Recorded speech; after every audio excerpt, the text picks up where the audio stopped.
আমরা যে ধানমন্ডি দক্ষিণ থানায় আজকে প্রোগ্রাম করছি, গোটা বাংলাদেশের রাজধানী ঢাকা, ঢাকার মধ্যে একটি অভিজাত এলাকার নাম হচ্ছে ধানমন্ডি। কিন্তু অত্যন্ত দুর্ভাগ্যজনকভাবে বলতে হয়, বিগত 15.5 বছরে অভিজাত এলাকাকে একটা অভিশপ্ত এলাকায় তারা পরিণত করেছে।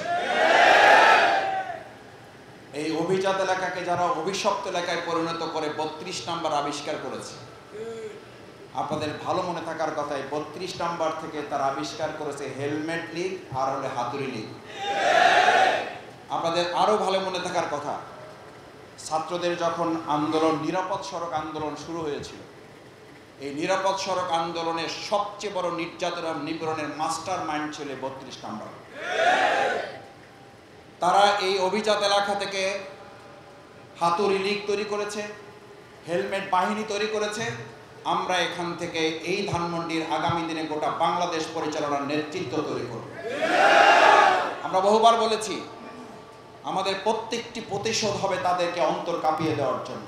আমরা বহুবার বলেছি, তাদের প্রত্যেকটি নেতিবাচকের জবাব আমরা ইতিবাচক দিয়ে দেব। তারা হেলমেট বাহিনী তৈরি করেছে, তারা আমাদের এখান থেকে বাংলাদেশের ন্যায় বিচার তৈরি করার নেতৃত্ব এখান থেকে আবিষ্কার করবে। আমাদের প্রিয় 71, আমাদের 71-এর সেই স্বাধীনতা, সেই মুক্তিযোদ্ধা নিঃসন্দেহে গর্বের ব্যাপার। কিন্তু সেই স্বাধীনতা যুদ্ধ, সেই মুক্তিযুদ্ধ, সেই মুক্তিযোদ্ধাদের কলঙ্কিত করেছে আওয়ামী লীগ। এর জবাবে বাংলাদেশের মানুষের কাছে তাদের দিতে হবে।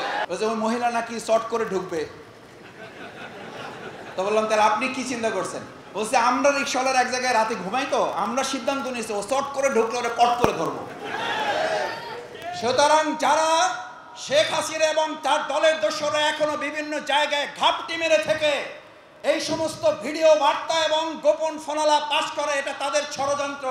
এই ষড়যন্ত্র যারা করছেন, চট করে ঢুকলে কট করে ধরে আপনাদেরকে এই জনগণের আদালতে আইনের কাঠামোর মধ্যে আপনাদের বিচার নিশ্চিত করার আগ পর্যন্ত আমাদের আন্দোলন থামবে না।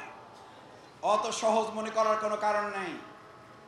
গোটা রাষ্ট্রীয় কাঠামো বলা যায়, আশেপাশে সমস্ত বলয় আমাদের উপরে চাপিয়ে দিয়ে আপনারা 15.5 বছর নির্যাতন করে শেষ পর্যন্ত 15.5 সেকেন্ড হাতে পান নাই যারা, তারা আর দুঃস্বপ্ন দেখে সময় নষ্ট করে জাতির উপরে নতুন করে ঘাড় চাপাবেন না।